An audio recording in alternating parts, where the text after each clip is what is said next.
Hey, Michael from Chartered Consulting, and I just wanted to do this quick video to walk you through the 5 automations that I would find to be my favorite to use inside of Lawmatics.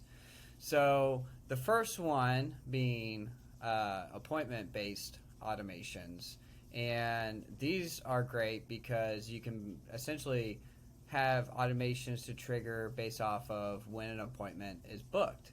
And so when you go in to create an appointment based automation, once it's created, and just to kind of show you, it's this one right here, appointment based, and you select the appointment you wish to use for this. So, for instance, this one I use an initial consultation. So, when somebody schedules an initial consultation, this automation will trigger.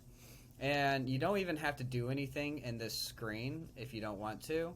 But you can add some automations here. But basically, they would fire off as soon as as soon as this event triggers the automation.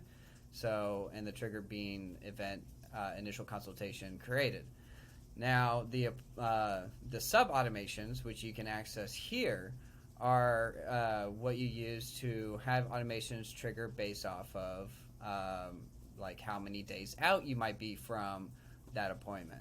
So so for instance, if I click over here and I wanted to send out an intake reminder,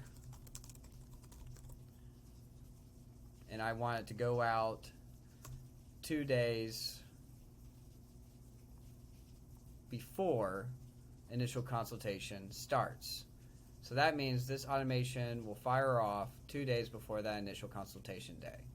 And I click on that and I can say what I want to happen. Well, I want to send an email reminding them that they need to complete their intake form before the actual consultation starts, for instance. Or I can have a task reminding me in Lawmatics that consultation is coming up. So again, they're based off of however many days before or after a consultation starts, and you can do that with any event. So really cool feature there out of Lawmatics. The next one is task-based, and so how I use this is it's a great method of being able to keep a matter moving forward through your pipeline. So as you complete a task in Lawmatics, you can have Lawmatics perform the next function. Maybe it creates the next task in your process. All right, and that's a great way of keeping you from getting inundated with a huge task list and just having one task at a time populate, or maybe 2 or 3. And then at the same time, you can even have it move to the next stage in your pipeline when you complete a task.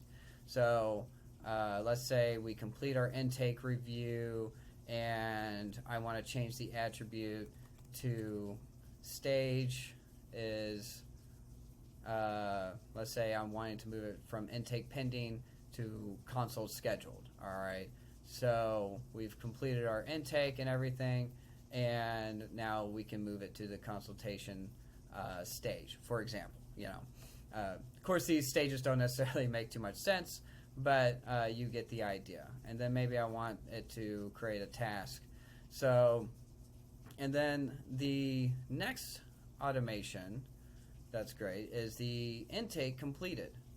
So this is a great way to ensure that as somebody completes an intake form, maybe they get an email thanking them for completing that intake, or perhaps you queue up a task to be created, and that task be maybe assigned to a staff member to do certain things once that intake is completed.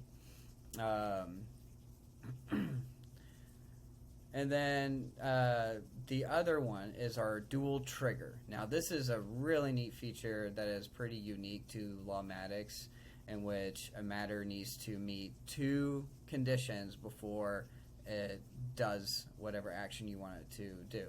So one example in which I do this is the signed, like maybe we have somebody sign an agreement and we need an invoice paid.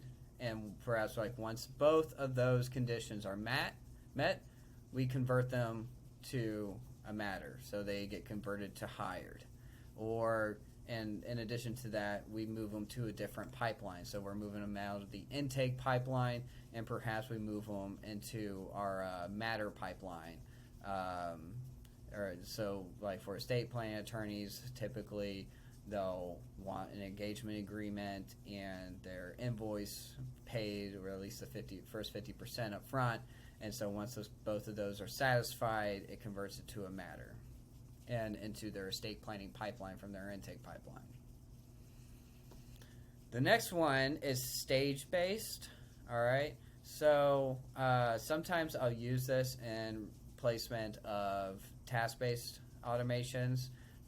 It gives people a little bit more control over the automations that are firing off. So basically, as a matter enters into a new stage of the pipeline, it triggers the next set of automations. So if it enters like on an estate planning pipeline, if you move it to the drafting stage in a pipeline, it triggers a task for you to begin drafting, and maybe has a checklist for you, and then you move it across one stage to the next. Okay, so those are my 5 favorite automations to build out in Lawmatics. So feel free to reach out to me if you have any questions about your own Lawmatics account and how you might be able to better streamline your operations through these automations. Thanks a lot.